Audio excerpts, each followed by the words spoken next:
현재 국회는 예산 전쟁 중입니다. 그렇지만 각 당은 물밑에서 5개월 앞으로 다가온 총선 준비에 한창이죠.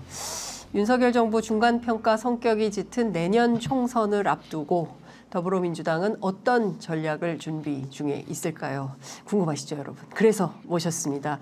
더불어민주당의 전략통 한병도 전략기획위원장 모시고 자세한 말씀 들어보겠습니다. 어서 오십시오, 의원님. 반갑습니다. 네, 전화도 잘 안 받으시고 문자도 답변도 안 하시고. 갑자기 우리 장 기자님께서 나를 전략통으로 인정해 주시는 거예요? 네? 아니, 원래 전략통이잖아요. 네, 전략기획위원장. 네. 예. 네. 예. 제가 사실은 그 한병도 의원님의 저 말씀을 좀 쭉 취재해가지고 그 다른 방송사에 가서 민주당의 전략은 이거다 얘기하고 싶은데 전화통화 네. 연결이 안 돼요. 그랬어요. 아니 근데 헤어가 아직 지금 저 새만금 때문에 그렇습니다. 예. 예. 근데 좀 지금은 봐줄만 하지 않나요? 그래도 좀 많이 많이 좋아졌습니다. 이거 상태가 많이 좋아진 겁니다. 예, 각이 살아 계십니다. 처음에 이렇게 삭발을 하면은 네. 이렇게 3mm인가 해서 삭발들을 많이 하거든요. 그런데 저 삭발할 때는 네. 3mm가 아니고 그냥 기계체 그대로 이래가지고 지금 이만큼 길르는데 한 2달? 아이고. 이렇게 걸린 것 같아요. 날이 점점 추워지고 오늘 비도 오고 이런데 괴롭습니다. 추워지면 머리부터 바는 거고요. 햇빛을 쬐어도 머리부터 바네요. 그렇구나. 네. 아니 그래서 새만금 예산 어떻게 됐습니까? 갑자기 그게 궁금해지네요. 이것도 참 황당한 경우인데요. 네. 그러니까 지방 예산을 특정 사업을 78%를 한꺼번에 삭감한 사례가 없습니다. 그래서 헌정사상 처음입니까? 이거 아니 사람들 세상에 어떻게 이럴 수가 있냐 그랬더니 아마 이렇게 윤석열 정부 아니면 이게 상식적으로 생각하는 사람들에게는 도저히 일어날 수 없는 일이거든요. 그렇죠. 그래서 78%를 갑자기 삭감한 거예요. 네. 그래서 이거 잼버리 파행 이후에 이거 보복성이다. 근데 보복성이 아니래요. 그래서 근데 예산을 이번에 국감할 때 보니까 그 정부 예산안이 올라오잖아요. 네네. 그걸 다 그 정부 예산안을 기재부에서 심의를 하는데 이 관련 예산을 인정을 해준 겁니다. 1차, 2차 다 인정해주고 새만금 이후에 갑자기 깎아버린 거예요. 그러니까 이 보복성이었다는 것이 거의 증거로 나타난 거죠. 그러니까 마음에 안 들면 이렇게 보복해버려요.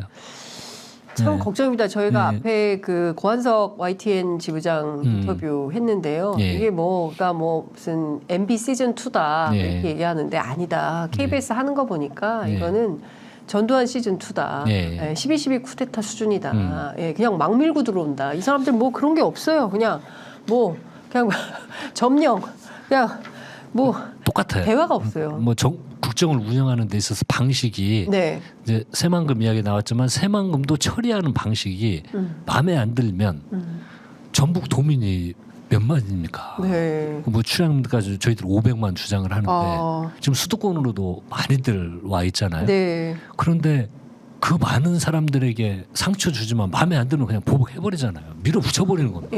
설마 그래도 국정을 운영하는데 속으로야 어떻든지 겉으로는 다 고루고루 한다 이렇게 하면서 하죠. 그래서 그러한 지역을 자극하는 이런 것들을 안 하는 게 보통인데 그냥 신경 안 쓰고 밀어붙여버리잖아요. 예산으로 보복하잖아요. 전북표 필요 없다 이거예요? 네. 근데 이게 KBS 같은 경우도 꼭 처리하는 방식이 좀 비슷해요. 밀어붙이기식. 참 걱정입니다. 대통령이 보복한다고 했어. 조금만 마음에 안 들면 다 삭감하거나 잘라버림 이런 의견 주고 계십니다. 자, 지금 사실 국정감사 끝나고 나서 각 당 총선 전쟁에 돌입했다 이렇게 볼 수 있을 거고 연일 정치 뉴스가 아주 그냥 일면 머리를 장식을 하고 있습니다. 총선기획단 출범했습니다. 주로 어떤 내용 핵심적으로 논의 중에 계세요? 저희들이 이제 저번에 이야기를 했던 건 향후 총선 관련된 우리 당의 이미지 이런 것들을 어떻게 홍보하고 새롭게 이미지를 구축을 할 거냐. 그러기 위해서는 저희들이 저번에 정책위랑 연구원이랑 해서 향후 저쪽은 막 던지지만 우리는 그렇게 하지 말자. 편제세 관련된 이야기 하지 않았습니다. 한 예만 들어보면 그러면 저희들은 이건 입법적인 조치를 충해가지고 끝을 맺자라고 해서 국민들이 필요로 하고 체감하는 것들을 네. 그냥 쏘는 게 아니고 예. 실제 실현을 시키자. 예. 이런 걸로 그런 걸 꼭지를 따자. 구체화하는 네, 이런 것도 고민하고 있고요. 네. 논의도 했고 그 내용과 함께 네. 그럼 우리 당에 좀 오랫동안 좀 돼왔던 이미지라든지 네, 네. 이런 게 뭐가 문제이고 국민들은 어떻게 느끼시고 계시는지 이런 네. 토론을 통해서 좀 캠페인도 새롭게 해보자. 네. 다른 캠페인을 해보자. 좀 이런 논의도 했고요. 예. 또 이제 좀 쟁점이 되는 것들이 있습니다.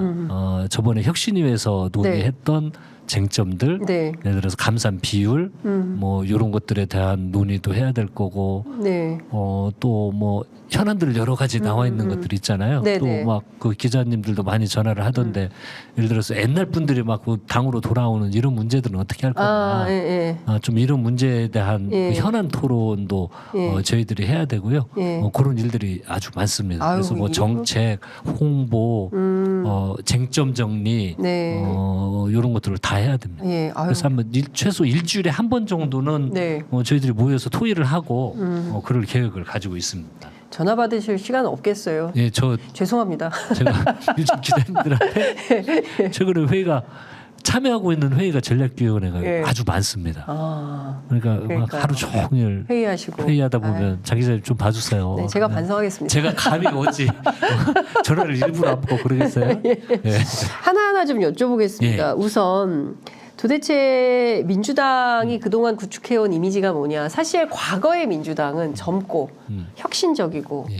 그다음에 남들이 주장하지 않는 새로운 얘기를 가치관을 이야기하고 그리고 이제 민주화 세대가 가졌던 어떤 혁신 뭐 이런 모습들을 많이 보여줬다면 최근에 국민들 속에서 각인되는 민주당의 이미지라는 것은 늙고 올드하고 그리고 기득권적이고 이런 비판이 사실은 많이 있는 것 같습니다. 그러니까 뭐 국민의힘이 굉장히 심각한 보수 정당이긴 합니다만 그래도 뭐 이준석, 뭐 천하람 뭐 이런 젊은 에너지들이 나오면서 이렇게 바꿔보자 저렇게 바꿔보자 주장을 하는데 민주당에는 그런 젊은 에너지나 열기 같은 것도 잘 안 보이는 거 아니냐 이런 비판이 있거든요. 예. 그래서 앞서 말씀 주신 대로 이미지를 어떻게 바꿔서 다른 캠페인, 어떤 다른 캠페인을 좀 계획 중이세요?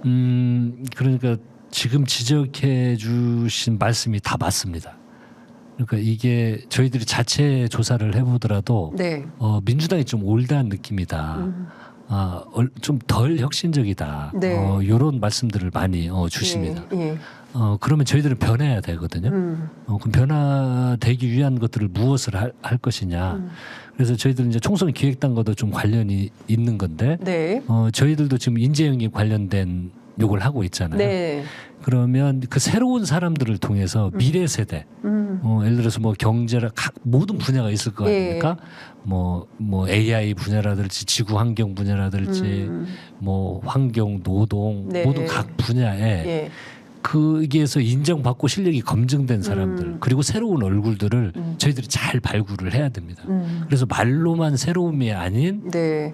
정말 새로운 사람을 통해서 배치를 해서 네. 그 사람들을 국민들이 보면서 좀 새롭게 새로운 얼굴들이 보이는구나.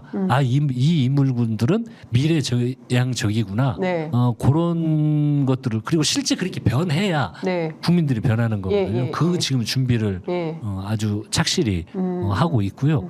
그리고 좀 이제 뭐랄까 겉에 보이는 것들 네. 이런 이미지들도 어떻게 좀 새롭게 예. 해볼까. 그것도 지금 집중 토론을 하고 있어서 네. 조만간에 아마 기대를 하셔도 좋을 만큼 네. 좀 연단에 올라옵니까? 새로운 인물들이? 올리도록 연단에도 올라오고 네. 우리 전체에 대한 어떤 그 새로운 캠페인에 대한 내용들을 예. 좀 구체화하도록 그렇게 지금 준비를 잘 하고 있으니까요. 예. 조만간 예. 언제입니까? 보면은 조만간이?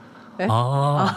한분도 의원이 한 이야기가 야, 이 이거였구나. 얘기였구나. 정말 어떤 새로운 예. 과감하고 새로운 이런 도전들을 저희들이 좀 과감히 할 거고요. 네. 그리고 좀 요즘 그 예전에는 공동체와 집단의 의식이 굉장히 컸습니다. 네. 그리고 저희들도 예를 들어서 더불어 하면은 이 공동체 의식이 반영된 그렇죠. 거잖아요. 예.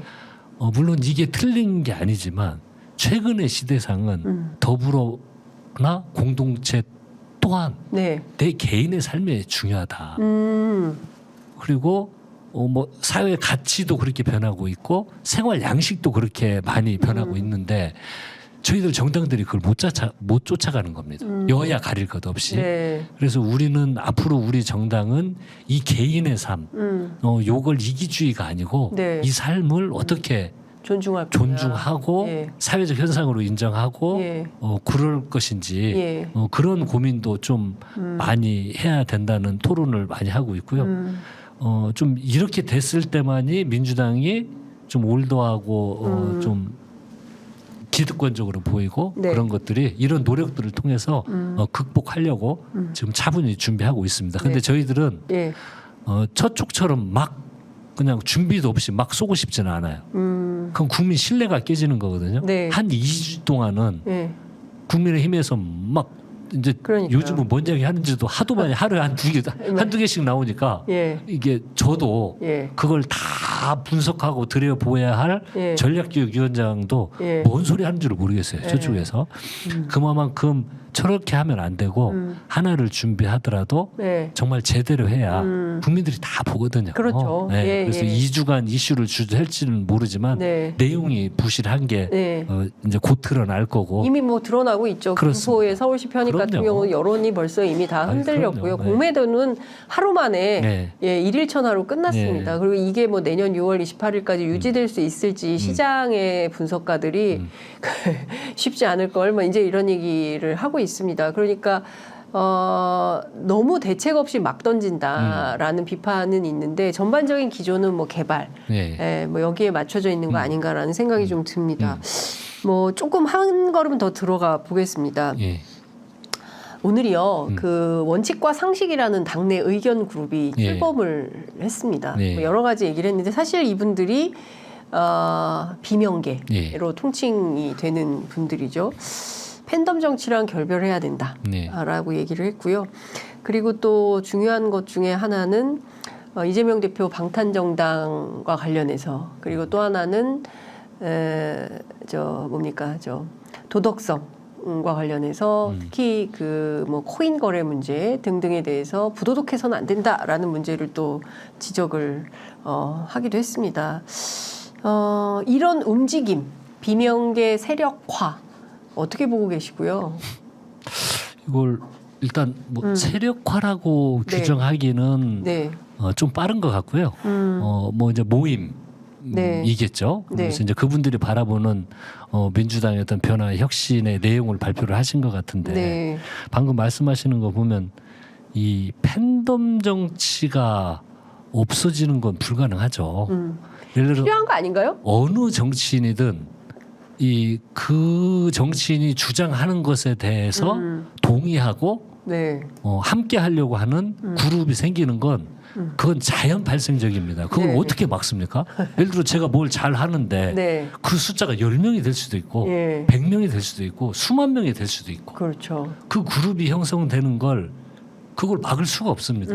그래서 팬덤 정치 자체를 부정적으로 봐서는 안 되죠. 예. 그런데 이제 이분들이 이야기를 하는 건 그런 예. 건 우리 내부에서도 지도부들도 함께 문제의식이 있습니다. 혐오적인 발언. 아, 혐오 발언. 수박? 예. 예. 뭘 칭할 수는 있는데 예. 정말 혐오적인 행동 이런 게 실제 일어나지 않았습니까? 네.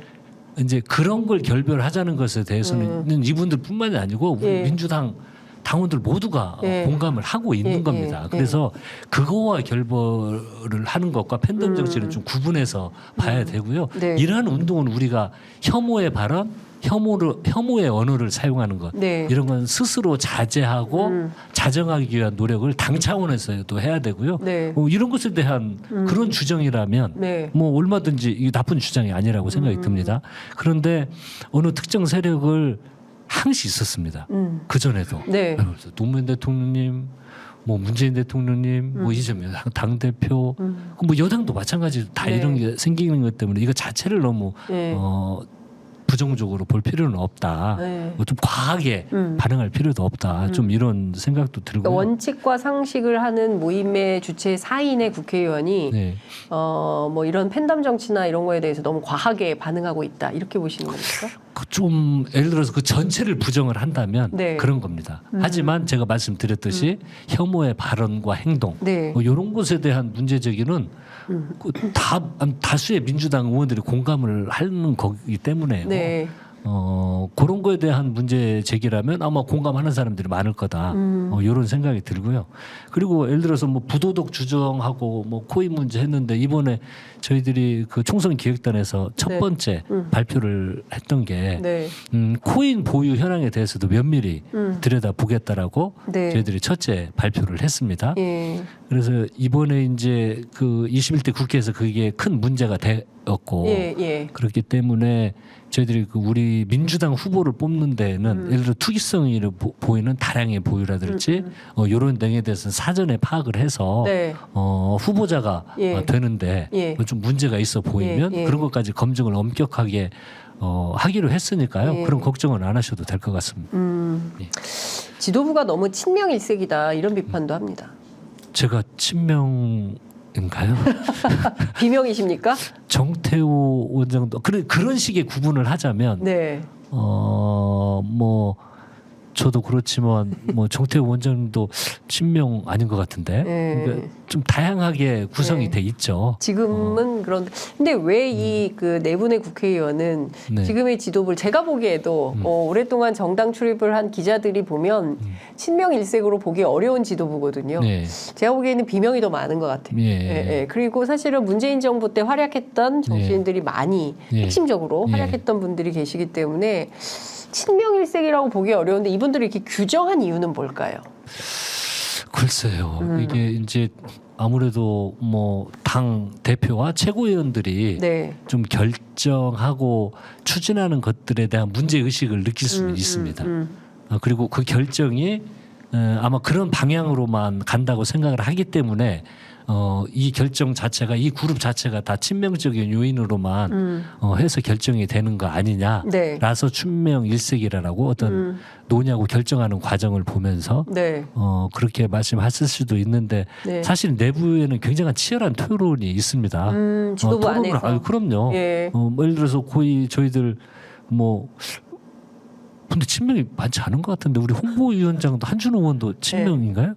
홍보위원장, 전략기획위원장, 민주정책연구원장 또 많은 분들도 많이 있는 것 같습니다. 예를 들어서 흔히 외부에서 구분하는 그런 걸로만 보면. 근데 이 안에서도 그 그룹 뭐 그런 구분에 대한 걸 가지고 막 심각하거나 그러지 않아요. 각종 주제나 현안에 대해서 그 치열하게 토론이 이루어지고 있고 그 토론의 내용에 뭐 다양한 예를 들어서 방금 말씀하신 정책적인 현안, 어떤 민주당에 대한 새로운 캠페인, 뭐 총선에 대한 토의 이런 걸 할 때 뭐 그 각 구성원들이 친명 비명이라는 어떤 생각과 구분을 놓고 토론하지는 않습니다. 저는 제 생각을 이야기를 하는 거고 제가 봤을 때 당이 어떻게 가야 된다는 주장을 하기 때문에 많이 그 신중한 토론들이 다양하게 이루어졌다고 보는 게 좀 더 객관적인 평가가 아닐까 저는 그렇게 생각을 합니다. 그러면 원칙과 상식 모임을 하는 분들이 당 지도부에 대해서 좀 색안경을 끼고 있다 이렇게 봐야 될까요? 뭐 글쎄요. 이게 만약에 어떤 친명 중심으로만 다 당이 운영이 되고 있고 그렇게 결정이 난다고 하는 건 조금 동의하기 어렵습니다. 동의하기 어렵다. 예. 알겠습니다. 그 총선 얘기를 좀 본격적으로 해보겠습니다. 예. 자, 우선 민주당은 내년 총선에서 내년 총선 전망을 어떻게 하십니까? 민주당이 뭐 어떤 전략을 가지고 총선에 임할 것인지. 예. 저는 절대 이 말씀부터 드리고 싶어요.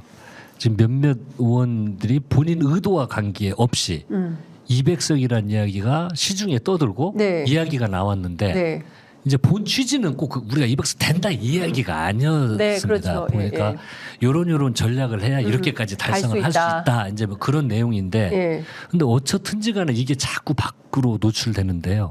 우리 민주당에서는 이게 이제 공식적으로 단 한 번도 어느 누구도 200석을 예측하거나 과하게 이야기하는 분 한 번도 없었습니다. 이탄희 의원이 얘기하지 않았습니까? 아니 우리 당 지도부 지도부 및 우리 내에서는 정말 기본 원칙은요 단 한 석이라도 이겨야 된다. 그리고 그건 절박한 마음이고요. 예. 이 선거는 단 한 석이라도 이겨야 윤석열 정부를 심판하는 네. 그리고 정말 우리가 한 석이라도 치면 예. 이 지금 국민들께서 지금까지 지켜보았던 이 국정 운영은 네. 더 과하게 정말 독재 형식으로 나타날 거거든요. 네. 그래서 절박하게 임할 것이고요. 예. 절대 이 뭐 200석을 예측한다거나 그런 네. 적이 없습니다. 예. 그리고 앞으로는 이게 저희 당 입장은 한 석이라도 이긴다. 예. 그리고 태도와 자세는 겸손하게 한다. 태도와 자세는 겸손이다. 예, 이게 예. 저희들 당의 기조다. 공식 기조이고 입장입니다. 예. 그렇군요. 네, 한 석이라도 이긴다. 네. 어떻게든 이긴다. 네, 굉장히 이겨야 된다. 이겨야 산다. 네. 거의 상당히 절절해 네. 보입니다. 물론 예. 그리고 이 판단은 네. 저희들 정치인들이 하는 게 아닙니다. 저희들이 먼저 실제 그런 뭐 만약에 뭐 이야기를 하시는 분들이 있다면 네. 그걸 그렇게 이 우리가 원한다고 200석이 됩니까? 그렇죠. 정말 국민들이 보고 계시는 거거든요. 네. 국민들이 판단하시고 예. 국민들이 길을 열어주시는 겁니다. 예. 그렇기 때문에 의석수를 이야기하는 건 예. 그 판단의 주체가 국민들인데 예. 저희들이 예. 겸손하지 않게 보일 수도 있습니다. 네. 그래서 태도와 말을 정말 조심했으면 좋겠고요. 그게 국민들에 대한 진지한 태도라고 생각이 듭니다. 그리고 예. 정말 열심히 하면 한 석이라도 더, 10석이라도 더, 20석이라도 저. 네. 그건 저희들 우리 태도와 자세를 보고 예. 국민들이 결정하시는 거거든요. 네. 그래서 겸손한 자세와 한 석이라도 이기는 자세를 갖는 게 더욱 중요할 거라고 생각이 네. 듭니다. 그러니까 이탄희 의원이 야권 연대로 200석 이 네. 발언은 잘못됐다 이렇게 평가하시는 거군요. 바램과 뭐 희망. 근데 저는 그 이탄희 의원님 같은 경우는 그걸 뭐 200석을 자신한다는 그런 이야기가 아니고 네. 이 정치 개혁과 관련된 내용을 잘 해야 그런 목표를 좀 할 수 있다고 하는데 이탄희 의원님뿐만이 아니고 다른 분들도 또 뭐 이야기를 하셨다고 하는 것 같아요. 200석 네, 관련된 예, 이야기를 맞아요. 여기 예. 저기서 공사석에서 이야기를 하니까 아무튼 의석수 관련된 이야기는 민주당의 뭐 생각과 금기어다. 금기어이기도 하고 저희들이 뭐 그렇게 분석하고 있지도 않습니다. 네. 자, 그러면 민주당은 단 한 석이라도 어떻게 이길 거냐. 이 네. 굉장히 중요한데요. 일단 5선의 이상민 의원 네. 탈당하시는 겁니까? 뭐 탈당해서 국민의힘 가는 것도 배제하지 않고 있다. 이런 입장이 나왔습니다. 민주당에서 무려 5선까지 하신 분인데 이분이 왜 탈당 결심까지 하게 됐을까요? 뭐 지금 당장 탈당하겠다는 얘기는 아닙니다만. 그러니까 정말 안 그랬으면 좋겠는데요. 네. 그분이 예를 들어서 뭐 강력한 팬덤으로부터 마음의 상처를 입으셨다든지 아니면 정치적 지향점이 맞지 않다든지 뭐 지도부가 마음에 들지 않들지라지 네. 다양한 생각이 있어서 나가실 생각이 있을 수도 있죠. 근데 네. 최근에 언론 동향을 보니까 그럴 의지가 있는 것처럼 보이더라고요. 근데 네. 최종 결심을 했는지 네. 안 했는지는 저도 모르겠습니다. 하지만 네. 그 아까 여러 이유에서 민주당을 나갈 수 있다고 말씀을 하시지만 그래도 민주당에서 5선을 하시면서 네. 많은 우여곡절, 뭐 갈등과 고민, 성과 네. 이런 것들이 민주당에서 있지 않았습니까? 그래서 그런 결단을 할 때는 정말 진지하게 했으면 좋겠고요. 지금 순간만 볼 게 아니고 네. 그 과정을 정치 모든 본인이 하셨던 네. 과정을 쭉 둘러보시고 예. 정말 진중하게 판단을 했으면 좋겠습니다. 네. 뭐 근데 그 이상민 의원 한 사람으로 그칠지 아니면 오늘 그 새로운 모임을 만든 원칙과 상식에 합류한 4명의 국회의원이 동반 탈당을 결심할지 이거는 좀 어떻게 좀 조홍천 의원 같은 경우도 탈당 가능성이가 언론에선 계속 나오거든요. 저는 뭐 한두 명이 더 어쩔지는 모르겠는데요. 네. 이게 원칙과 상식에 계신 분들이 네. 다 탈당하고 그러지 않을 것이라고 저는 믿습니다. 면면을 보면 네. 다 민주당에서 성장을 해 오셨고요. 그리고 또 뿌리 자체가 이곳이기 때문에 네.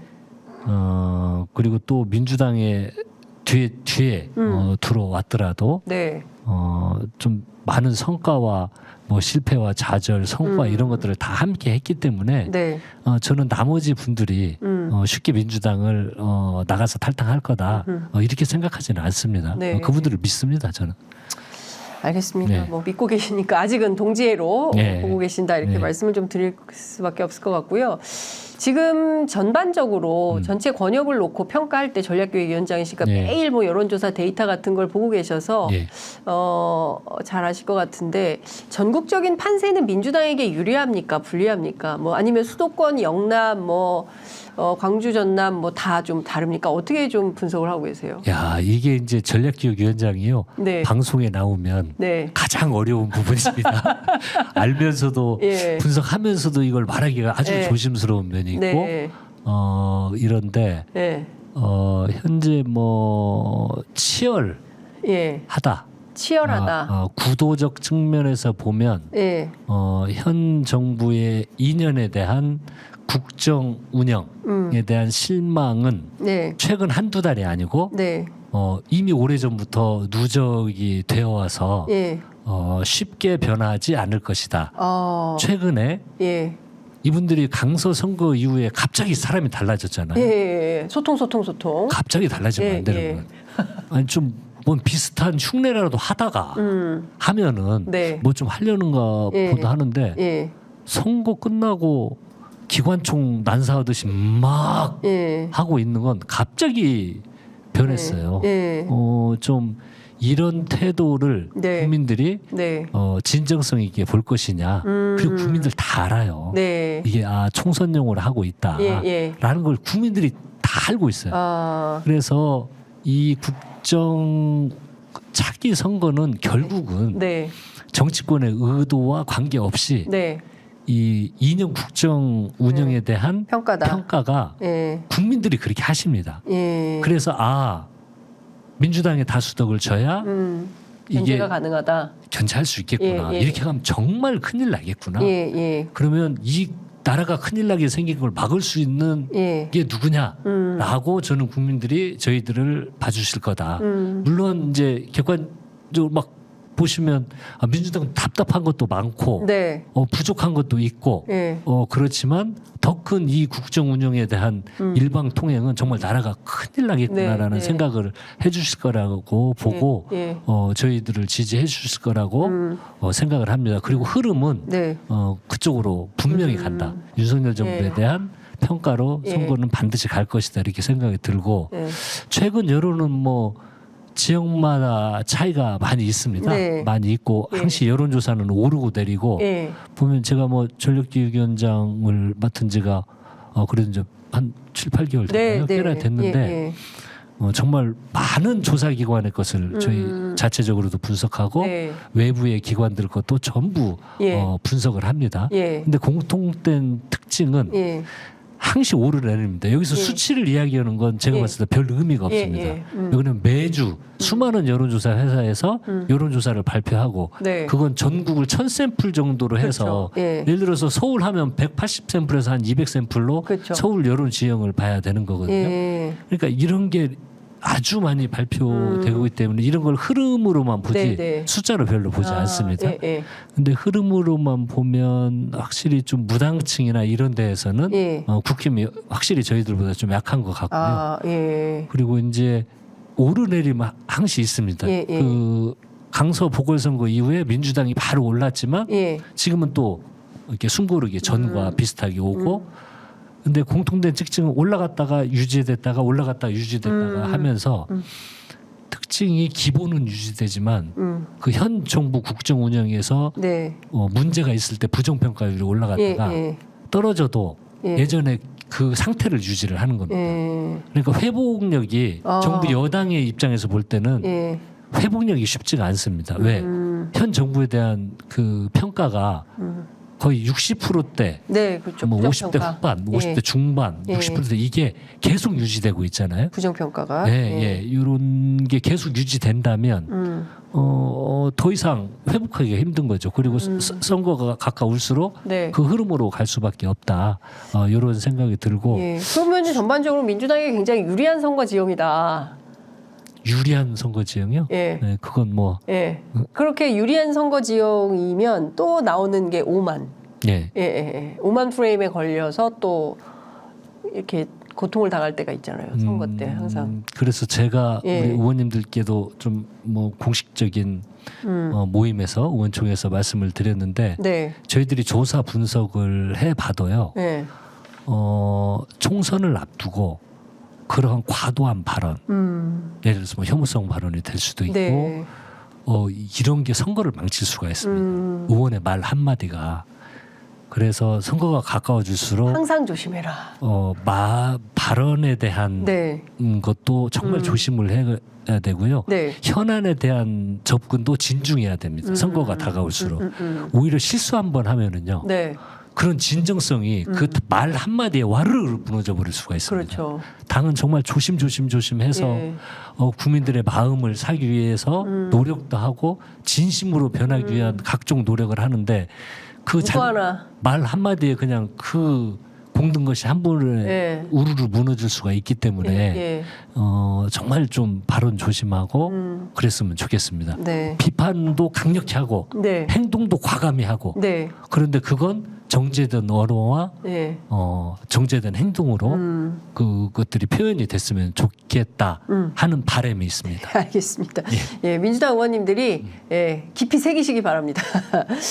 그 이재명 대표 험지 출마론이 계속 나옵니다. 처음에는 뭐 TK 출마 얘기도 나오고 얼마 전에 이원욱 의원이 안동이 고향인데 안동으로 가라. 그런 얘기를 하면서 본인도 그러면 험지로 가겠다 이런 주장을 하기도 하고요. 또 김현권 전 의원 같은 경우에도 민주당에게 TK는 늘 버리는 선거구 지역구였다.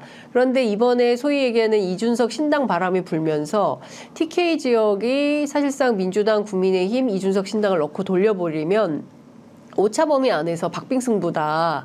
이번에는 해볼만 하다. 민주당 결심해야 된다. 이런 주장을 합니다. 자, 위원장님 어떻게 보십니까? 그분들의 주장인 것 같고요. 데이터는 그렇지 않습니까?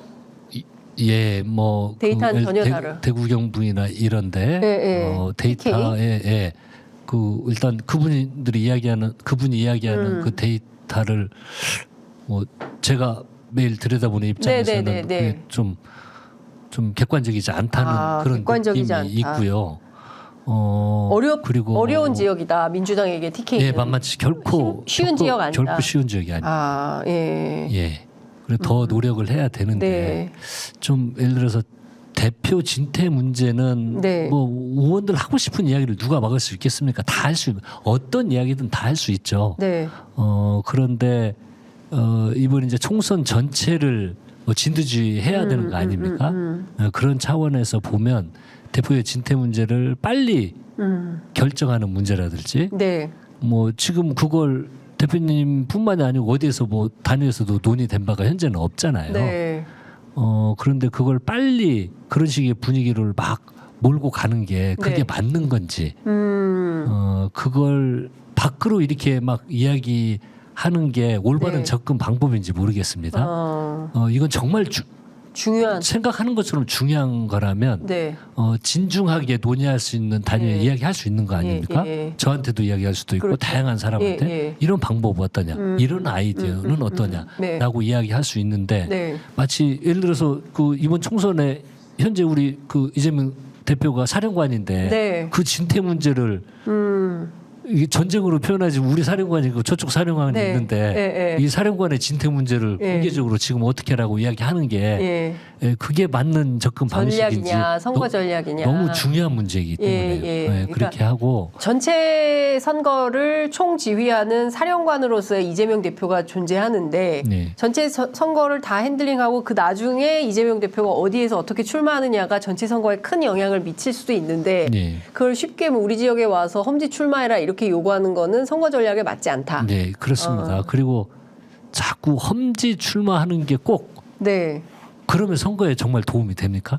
그러니까 그거 좀 여쭤보고 싶었어요. 제가- 이재명 대표의 험지 출마가 민주당 총선에 큰 실익이 있는 것인지. 그러니까 저는 예를 들어서 이재명 대표가 대구 경북 출마하면 네. 갑자기 이제 민주당이 변했다라고 지지를 받을 수 있는 건지 저는 일종의 전체는 아니지만 그건 정치인들이 하는 공학적 분석입니다. 아, 예. 정말 선거는요. 그렇게 정치인들이 막 최근 국민의힘도 이년 위원장이 뭐 네. 윤핵관 뭐 안 나오면 국힘이 총선에 압승할 것 같습니까? 그건 정치들의 공학적인 이야기고요. 네. 정말 중심은 예. 국민입니다. 예. 우리 태도와 자세의 모든 결정의 배경을 예. 국민들이 어떠한 요구를 하고 계시는지 우리가 무엇을 반성해야 되는 건지 네. 이걸 어떻게 진심으로 결과로 보일 건지 선거는 이걸 진지하게 고민하면서 정말 변했구나. 이걸 정말 하려고 하네. 네. 야당이. 예. 횡재세? 이거 정말 하려고 하네. 서민들 어려워 죽겠는데 은행이 너무 많이 벌었어. 이거 법으로 입법하네. 그런 성과들을 자꾸 내야 유능함과 실력이 보이는 거고요. 네. 그게 변화의 진정성을 보이는 겁니다. 예. 그래서 이 민주당의 변화, 총선 승리를 위한 전략은 공학적 접근보다도 정말 국민의 삶을 중심에 놓고 그걸 성과를 내는 여기에 포커스를 맞추고 발언도 그렇게 하고 그러면요. 정말 이런 큰 물줄기를 잡으면 선거에서 정말 압도적으로 이길 수 있습니다. 그 노력을 민주당 의원들이 똘똘 뭉쳐서 해야죠. 이원 의원은 그럼 왜 이런 얘기를 하는 겁니까? 글쎄요. 개별 의원님들 막 어떤 생각이신지는 뭐 제가 그 속을 들어가 보지 않아서 모르겠는데 만약에 뭐 꼭 말씀드리는 건 뭐 대표뿐만이 아니고 네. 그게 물론 약간의 뭐 어떤 긍정 요인, 부정 요인과 긍정 요인으로 보면 뭐 긍정 요인으로 이게 작용할 수 있을 거다라는 판단을 했을 수는 있죠. 네. 그런데 저는 그렇게 그것 자체도 상당히 공학적인 네. 판단이라는 생각이 들고요. 그리고 모든 판단과 내용 이런 네. 건 아무튼 저희들은 아주 진지하게 하고 있습니다. 이재명 대표의 험지 출마는 없다 이렇게 봐야 됩니까? 뭐 아직은 누구도 단언을 할 수가 없죠. 네. 근데 갈 수도 저는 있고. 자꾸 예. 대표를 험지로 가야 된다 말아야 된다는 이걸 주요 이슈로 만들고 네. 그걸 포커스화되고 예. 이런 거 반대합니다. 반대. 네. 네.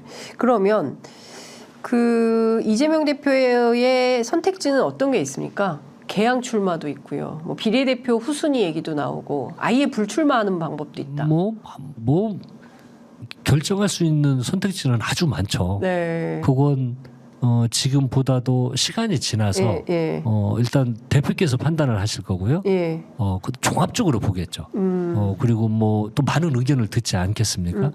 그러면서 아마 지금 총선과 관련된 이 분위기와 12월 1월에 되면 분위기는 또 완전 달라져 있을 겁니다. 그래요. 전국 자체가 달라져 있을 어떻게 겁니다. 이슈도 달라져 있을 겁니다. 어떻게 달라져 있을 거라고 전망하세요? 예를 들어서 최근에 이제 국힘에서 이 선거 이후에 네. 뭐 윤핵관 불출마 예. 조금 성공하는 듯이 보이잖아요. 예, 예. 그리고 뭐 청년 예. 이야기도 나오고 하는데 예. 실행이 되는 게 하나도 없지 않습니까? 네. 그냥 다 반발에 부딪히고 있잖아요. 네. 그리고 저쪽에서 공약 막 발표하고 있습니다. 네, 뭐 그렇습니다. 김포 브로터 뭐 막 던지고 있는데 노후주택 그거는 민주당도 예. 같이 하는 거 아닌가요? 예. 뭐 그런 걸 저기는 예. 제가 보니까 김포 예를 들어보니까요. 네. 준비를 하고 하는 게 아닙니다. 에? 준비를 하고 하는 예. 오랫동안 준비했다고 당 관계자들은 설명하고 있는데. 그게 말이 안 되는 게 예. 저도 정부에 있었지만 예. 이런 큰 이슈를 하려면 네. 김포 이야기를 하려면 어떻게 해야 됩니까? 예. 경기도, 예. 서울시, 예. 다음에 뭐 쓰레기 매립장을 옮기려면 인천도 연관돼 있죠. 그 지역을 서울은 네, 그 생각을 네, 할 거 네, 아닙니까? 네. 그러면 이 각 지자체 인천, 서울, 경기, 김포가 논의를 해야죠. 그런데 발표하고 난 이후에 네. 인천시장이 저렇게 그냥 반대 입장을 내버리고 서울시장은 아주 애매모호한 예, 막 태도를 만나고 있긴 취하고 합니다. 계속 만나고 예, 있고 예. 그러니까 이건 예. 부처와 예. 지자체와 내부에서 협의가 없었다. 협의가 제가 정무수석 하지 않았습니까? 그러면 제가 정무수석실에 균형발전 비서관실에 하는 업무들이 이런 겁니다. 이런 현안이 생기면 그러면 대통령실, 행안부, 지자체 부에서 이런 발표를 적어도 당에서 하려면 당정협의라든지 이런 걸 수차례 한 10차례 이상은 해야죠. 그래서 쟁점을 다 정리하고 이해관계자들을 어떻게 조정할 것이며 한 다음에 당에서 발표해야 되는데 저는 깜짝 놀란 게 자당 소속 자치단체장들이 반발하고 호응을 낳는 걸 보고 이거 뭐지? 그럼 이야기 안 됐다는 거 아닙니까? 그렇죠. 그래, 이거 하면 선거에 도움 될 것 같으니까 막 지르는 거구나. 그러면 김기현 생각을 그렇게 하는 대표가 그냥 막 지르는 걸까요? 아니면 이게 어디에서 발언됐다고 보세요? 예컨대 지금 뭐 공매도 문제만 해도 그렇고요. 이거를 뭐 여당이 자 내일부터 공매도 합시다라고 선거 전략이 필요하니까 내일부터 공매도 결정하세요. 이게 불가능한 거잖아요. 근데 일요일 오후에 급작스럽게 금융위에서 터트렸거든요. 이거는 어디로 발언지는 그러니까 어디입니까? 대통령실. 그 얼마 전에 금융위원장은 절대 안 된다고 했다고. 글로벌 스탠다드에 맞지 않는다고 얘기했죠. 또 얼마 있다가 바로 발표하고. 그러니까 이분들이 국정 운영을 아주 잘못하고 있는 게 여당은요, 야당은 주장을 막 할 수도 있습니다. 근데 여당은 차이가 뭐냐면요, 책임을 지는 겁니다. 책임이라는 부담감이 있기 때문에 함부로 말을 못하는. 말도 함부로 못하고 수많은 이 검토와 토론과 논의 이 프로세스가 진행된 다음에 발표를 하는 게 맞는 게 여당이기 때문에 그렇습니다. 근데 최근에 발표된 거 보면은요, 이건 도저히 이러한 어떤 절차나 과정들이 없이 아마 기술자들이 막 발표하는 것 같아요. 이거 인기 좋으니까 팅. 이거 조사해 보니까 이거 괜찮은데? 그냥 던지는 거 아닌가라는 의심이 들 수밖에 없는 겁니다.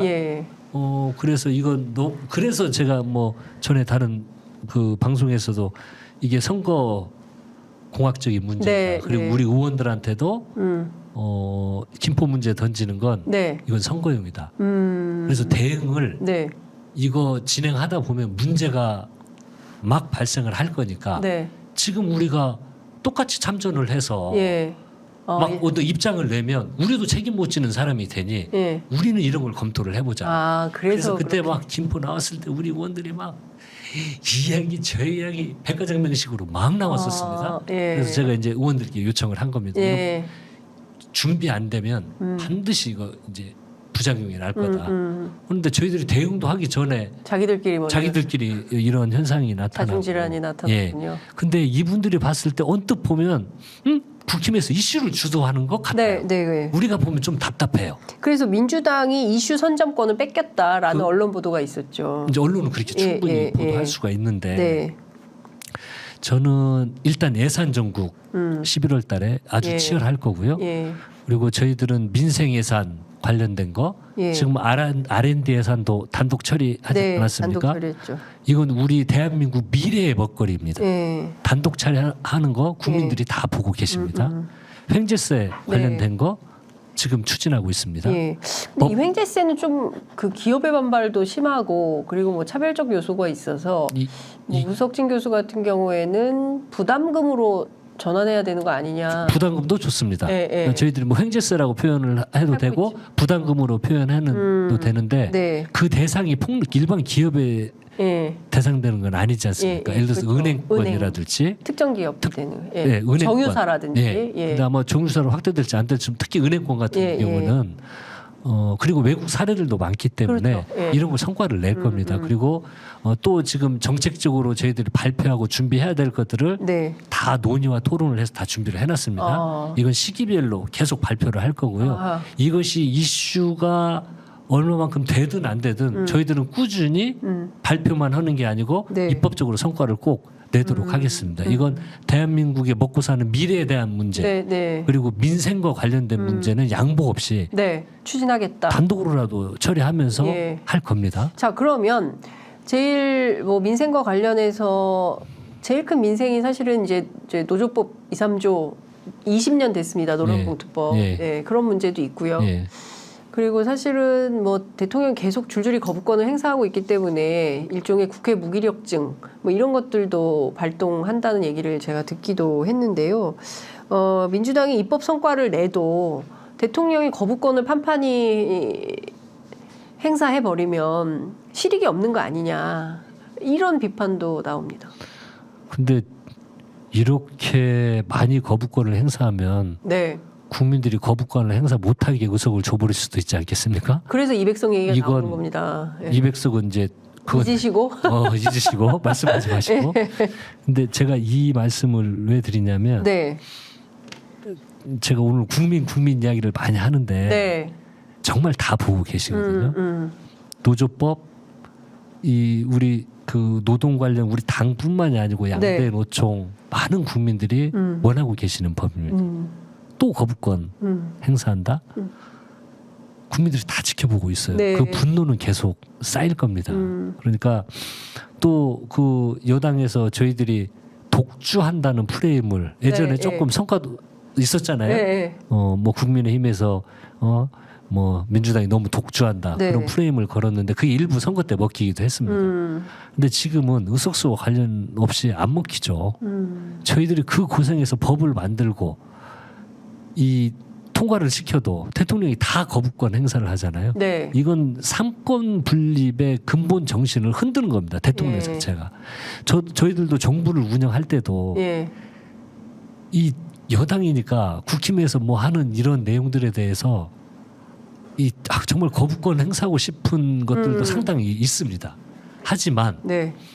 그걸 인정을 하는 건 뭐냐면 국회는 국민들이 뜻이 모아지는 곳이기 때문에 네. 거기서 통과온 법을 네. 거부권을 행사하는 건 정말 큰 결단 아니면 하기가 쉽지 않은 거죠. 근데 지금 만약에 김건희 특검법 그다음에 50억 클럽 특검법 여기까지 거부권을 행사하면 모두 6개 되는 거 아닙니까? 저는 이제 지금까지. 그렇게 되면 정말 국민들이 가만히 있을까요?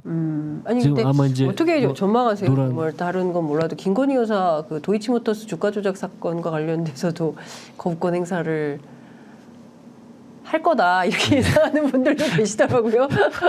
장 기자님도 그렇고 저희들도 그렇고 네. 그게 어떻게 결정이 날지는 모르지만 네. 이미 법은 통과됐고 이제 표결만 남은 거죠. 남지 않았습니까? 언제 하는 겁니까? 그거는 23일 아니 오늘? 전에 할 수 있습니다. 전에 이제 의장님의 결단만 남아 있는 거고요.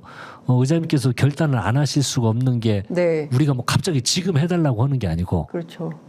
모든 국회법 절차에 따라서 진행을 해왔기 때문에 네. 23일 전에는 그 국회를 열어서 의장님은 표결 처리를 할 수밖에 그게 법을 지키시는 거거든요. 네. 그래서 의장님이 해주시긴 할 거라고 믿습니다.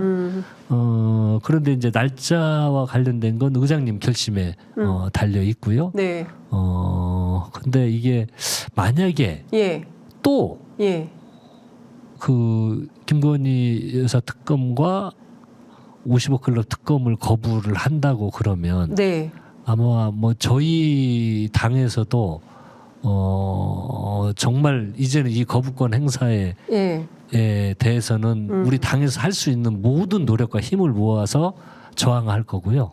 어떤 그리고- 저항이 가능할까요? 글쎄요, 뭐 농성을 하든 농성. 뭐 예. 국회 농성. 야당이 할 수 있는 게 뭐 제한적이지 않습니까? 설마 뭐- 또 삭발을 하실 이제 겨우 3mm 길었는데 다시 또 머리를 갑자기 진지한 이야기였는데 우리 장 기자님이 옆으로 확 치고 들었는데 예, 농성. 예. 뭐 아무튼 이제 뭐 그런 걸 아직 고민해 보지는 않았지만 정말 이것마저도 거부권을 행사한다면 저희들이 야당이 할 수 있는 게 무엇이 있는지를 예. 찾아서 다 할 거고요. 아마 국민들도 네. 과연 이걸 이해할 수 있을까? 예. 라는 생각이 듭니다. 그래서 제가 아까 말씀드린 만약에 이 문제를 거부권을 행사하면 지금 이 현재 전개되고 있는 전국과는 전혀 다른 이 전국이 형성이 될 수도 있다.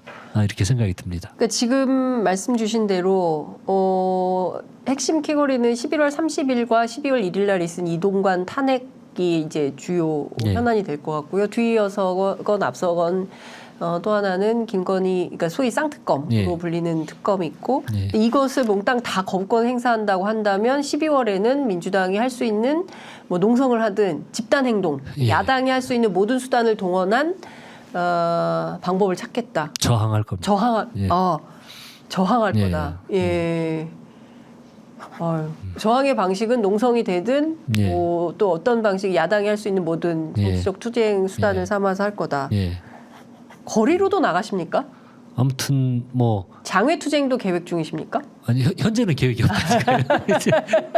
현재는 빠르기 때문에 뭐 그걸 대비해서 뭘 우리가 하자는 이야기는 않겠지만 네. 그 민주당의 흐름도 네. 결국은 국민의 여론과 정서가 네. 우리들이 어떻게 해야 되는지를 네. 지시해 줄 거라고 저는 믿습니다. 네. 예.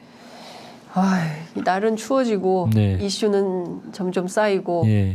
왠지 지금 언론 노조는 이미 국회 앞에 텐트 쳤거든요. 예. 예. 자, 그래서 다시 또 험악합니다 정말. 예, 험난한 시기가 오고 있다는 느낌적 느낌이 들고 있습니다. 어린 양님께서 에휴, 거부권 행사하겠죠. 대통령에 예. 대해서 너무 잘하시는 것 같은데. 네, 보랏빛 아이리스님께서 민주당도 지켜보겠습니다. 예. 아무것도 안 하면 총선에서 심판받을 겁니다. 예, 마음 하나님께서 성과, 효능감 이런 것 좀 느끼게 좀 싸워주세요라고. 뭐 지금 예. 우리 시청자분들께서 아주 그 살아있는 촌철살인들을 막 보내고 계십니다. 예.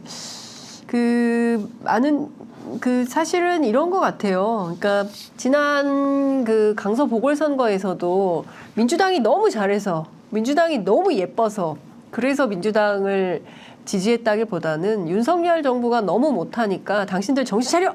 이런 차원에서 심판 선거를 했다. 이렇게 평가들을 많이, 민주당도 이제 스스로 그런 평가를 하고 있고, 아마도 내년 총선도 그 심판 선거가 될 거라고 보여지는데, 지금까지 분석을 해주신 내용을 보면요. 그러나 여기에 심판만 갖고 되겠냐. 민주당의 아이템, 민주당만의 어떤 정책, 전략, 기술 이런 게 좀 필요한 것 같다라는 생각이 좀 드는데요. 당연하죠. 네. 네, 그 말씀은 아까 그 이미 이제 기본 흐름 자체가 그렇게 형성돼 있지만 그건 이제 이 외부에서 우리 당이 아닌 그 대통령에 대한 국정 운영에 대한 국민들의 평가 이 말씀을 하셨던 거고 저희들 아까 내부 근데 총선 아까 기획단 말씀드린 그거와 다 연동이 돼 있습니다. 우리 내부는 어떻게 할 거냐? 좋아. 대통령 못해. 근데 민주당 니들은 뭐 할 거야? 그렇죠. 이제 그 답이 있는 겁니다. 그래서 저희들이 뭐 말로만 겉으로만 바뀌는 모양새를 갖추는 게 아니고 지금 이제 곧 기대하셔도 좋다는 말씀도 들었지만 곧 민주당에 대한 어떤 새로운 이런 시도들을 과감히 좀 하려고 하고요.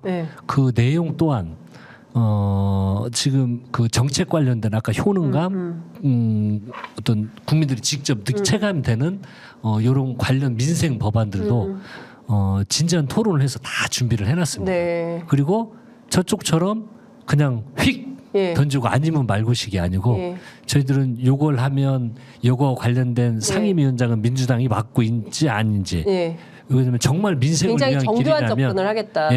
R&D 관련된 거면 우리가 단독 처리할 수 있으면 해버려. 그리고 단독 처리 과감하게 증액시켜버리지 않았습니까? 그러니까 그런 것들은 저희들은 상임위까지 분석을 해가지고요. 국민들이 정말 좋아하실 만한 그리고 실제 해야 될 것들 민생을 위한 국민의 어떤 삶과 관련된 그리고 지금 바닥 경기가 너무 안 좋습니다. 그러니까 제가 물가는 드리고 오르고 싶은 말씀이 그 말인데요. 이런 겁니다. 그러니까 국민의힘 윤석열 정부 같은 경우에는 정말 자신들에게 표를 준 집단에게 성실하게 복무한다. 그러니까 무슨 얘기냐면 부자 감세, 뭐 긴축 재정, 뭐 건전 재정 한다면서도 부자 감세 계속 합니다. 세수 펑크 60조 나도 상속세 또 깎아줄 생각하고 있고요. 법인세 뭐 이미 깎았고 뭐 이런 방식으로 갑니다. 그런데 민주당은 정작 정권을 잡았어도 그리고 지금 167석이죠. 갖고 있으면서도 실제로 자신들을 지지해준 그 집단, 그러니까 계급 투표에 성실하게 복무하지 못하는 이유가 뭐냐, 왜 이러는 거냐 이런 비판도 있는 게 사실이거든요. 너무 답답하다. 저 당은 굉장히 자기네들한테 충실하게 뭐 다 무시하면서 하는데 민주당은 또 그게 잘 안 돼요. 근데 이제 그것도 저쪽 이렇게 하는 게 국가 미래를 위해서 예를 들어서 대기업에게만 혜택을 주는 것. 이게 지금 부작용이 나오고 있잖아요. 그렇죠. 세수 펑크 나고. 맞습니다. 그리고 고금리 고물가 예. 국민들은 민생이 허덕이고 있죠. 그러면 저 정권이 정말 5년 동안 계속 이 국민의 지지를 못 받는 정권이 네. 힘을 가지고 일을 할 수 있겠습니까? 그럼 그런 건 이후에 심판을 받겠죠. 그래서 정권을 잡으면 다양한 그룹들, 저는 저쪽이 뭐 계급적 이거에 복무한다고 하는데 계급적 이해에만 복무하면은요 국정을 어떻게 이끌어갑니까? 그건 하나의 집단화해서 그냥 하면 되는 거지. 네. 그건 예를 들어서 그는 뭐 여당에서 하든지 국민의힘이 그쪽 기득권을 대변하는 세력이라면 거기서 정책도 내고 하지. 네. 국정을 운영한다는 건 다 봐야 되거든요. 정말 야당과 관련된 이야기와 내용들, 법안들도 봐야죠. 마음에 안 들어도 국회에서 하면 그러니까 예. 국민들이 지지를 안 해주는 거죠. 맞습니다. 네. 예. 그리고 이게 더 축적되고 하면은 국민들 목에 자꾸 더 차오르는 거죠. 네. 그걸 스스로 지금 정권이 만들고 있는 거거든요. 그래서 아무튼 국정 운영은 종합적으로 하는 게 맞다 이런 생각이 들고 저희들은 이제 현재는 야당이기 때문에요. 네. 저희들이 뭐냐 노란봉투법 뭐 과감히 처리할 거고요. 사실 이것도 좀 저희들 빨리 하려고 그랬습니다. 네. 오히려 좀 늦었어요. 네. 당에서는 좀 빨리 하려고 이미 통과 결정도 했고 네. 계획까지 다 세워놨는데 네. 여러 주장과 내용들을 종합적으로 보다 보니까 오히려 우리 의도와 관계없이 조금 미뤄졌는데 제가 밖에 들어보니까 마치 민주당이 바로바로 않는다는 비판을 한다는 말씀을 들었는데 네. 전혀 그렇지가 않고요. 예. 저희들은 오히려 빨리 하려고 했는데 이런 예. 것들 좀 과감히 하도록 그렇게 네. 하겠습니다. 경우에 따라서 12월에 민주당이 윤석열 정부와 전면전을 선포하고 세게 투쟁하는 12월이 될 수도 있겠네요. 그럴 수도 있죠. 네. 정말 삼권 분립에 대한 그리고 입법부에 대한 예. 계속 무시가 되고 네. 이런 시기고 삼권 분립에 대한 존재 자체를 부정한다고 판단이 들고 네. 공정과 상식 정의를 그렇게 이야기를 했는데 네. 그 쌍특검 관련된 걸 어떻게 하는지를 보고 그러면 저희 당 판단은 국민들이 아마 다 보시고 네. 가만 있지 않으실 거기 때문에 저희들이 앞장서서 하겠다는 네. 그 말씀 드립니다. 알겠습니다. 예. 정치권의 제일 뜨거운 이슈가 지금 예. 이준석 신당, 예. 그다음에 조국 신당 예. 어떻게 할 거냐. 그리고 실제로 민주당이나 국민의힘에 얼마나 영향을 미치는 힘이 있는 거냐에 대해서 실질적인 분석이 좀 잘 안 되고 있어서요. 또 전략기획위원장님은 늘 데이터를 보시니까 실제로 좀 어떻습니까? 영향이 있습니까? 일단 그 조국 신당과 관련된 건 구체적인 뭐가 없기 때문에요. 네. 뭐 데이터로 나와 있는 그런 건 없습니다. 네. 그런데 이제 이준석 신당 관련된 건 여러 조사 기관에서 예. 조사들을 많이 하죠. 예. 저희들도 분석을 당연히 하고요. 그런데 언론 노출량만큼 그만큼 그 수치상으로 파괴력이 있지는 않는 거죠. 그래요? 예. 네.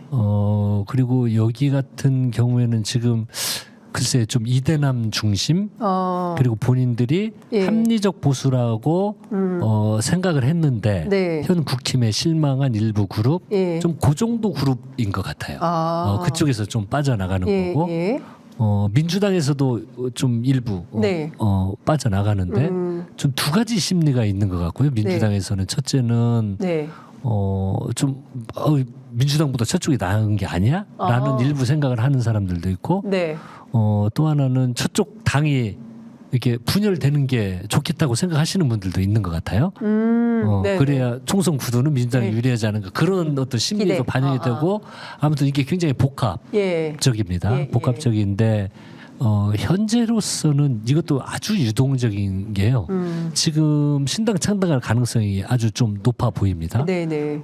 그런데 좀 더 봐야죠. 하고 이걸 지금 현재 시점에서 이 파괴력이 어떡하라를 예단하는 건 좀 네. 빠른 분석이고 판단이고 틀릴 가능성이 높을 것 같습니다.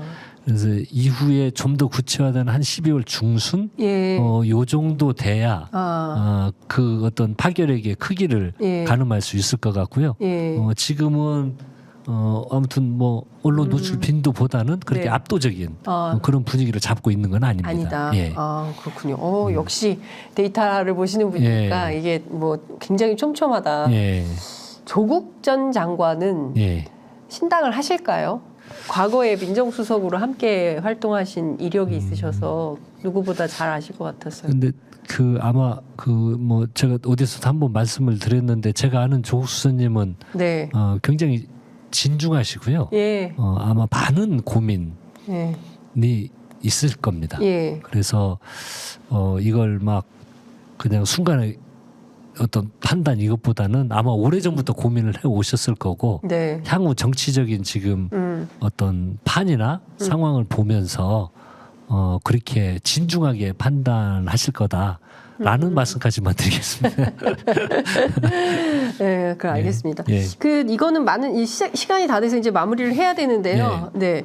그 선거제도 개편안 네. 관련해서 네. 병립형이냐 연동형이냐 예.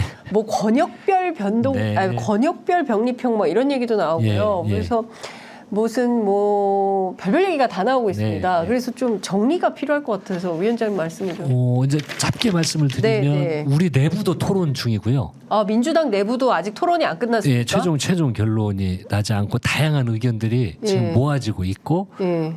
또 하나의 협상 상대인 국민의힘은 거의 뭐 협상하고자 하는 의지가 별로 없어 보이고요. 그냥 지켜보겠다는 어쩌자는 건데 겁니까? 이게 협상을 결국은 좀 협상을 통해서 해야 해결해야 되는데 되는데. 결론적으로 말씀드리면 이걸 빨리 해야 됩니다. 늦춰서는 안 되는데 네. 여야 여건이 시간이 조금 더 이렇게 지나는 상황으로 저희들은 빨리 할 수 있도록 아무튼 최대한 노력을 할 텐데요. 그래서 좀 시간이 지나면서 조정이 되지 않을까 하는 생각이 들고 지금 원내에서도 좀 만나자고 이야기를 하는데 답이 네. 없다고 좀 그러는 것 같더라고요. 그래서 이건 굉장히 복잡한 문제인데 네. 아무튼 뭐 지금 결로 무엇이다라고 말하기가 가장 어려운 주제 중에 하나가 선거제 관련된 내용입니다. 근데 그 의원님 개인적으로 보시기에는 네. 어떤 게 낫다고 개인적 판단은 어떠십니까? 제가 이제 이런 데 나와서 정말 개인적 판단을 하면 안 됩니다. 왜냐면 예전에는 예. 개인적 이거 내 개인 생각이라고 막 이야기를 얘기해도 하면 되지만 되는데 제가 전략 개인적 이야기라고 하면 예. 이게 당연히 공식적인 이게 마치 돼가 있는 것처럼 오해받을 한 수 일들이 있지. 몇 건 있어가지고요. 네. 이건 이제 개인적인 걸 전제로 이야기하면 안 되겠구나. 네. 그래서 조금 조심스러운 부분이 좀 있습니다. 제가 오늘 예. 무려 한 20-30개 질문을 준비해서 예. 다 드렸는데 예. 역시 전략기획위원장답게 데이터에서 말할 수 있는 것만 딱 하고 나머지 네. 다 빠져나가셔가지고 제가 고민이 많았어요.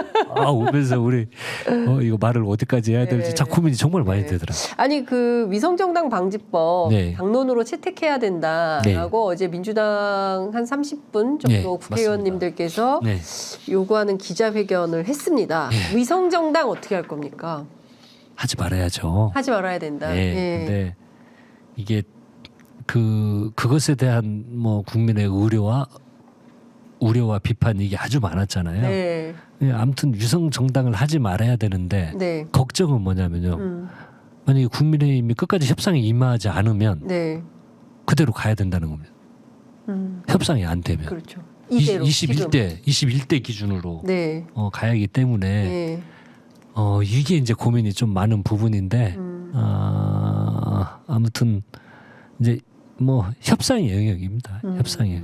예. 이게 원내에서 결론을 내야 되는 건가요? 이건? 이 같이 다 논의하죠. 예, 예. 예, 당 원내 예. 함께 이건 논의를 해야 될 사항입니다. 예. 뭐 원내에서 결정해야 될 입법 전략 같은 건 원내에서 하고 예. 뭐 전반적으로 당에서 다 하는데 이 사항은 워낙 그 중요한 사안이기 때문에 원내와 당에서 함께 논의를 합니다. 알겠습니다. 예. 오늘 많이 곤란하신 인터뷰 네. 셨을 것 같은데 그래도 네네. 너무 설명해 네. 설명해 주셔서 너무 감사드립니다. 끝으로 한 30초 정도 네. 꼭 하시고 싶으신 말씀 있으면 한 말씀 듣고 마무리하겠습니다. 오늘 예. 요 카메라는 요겁니다. 그래요? 예. 먼저 우리 초청해 주셔서 감사하고요. 제가 장 기자님이 나오라면 꼭 나와야 됩니다.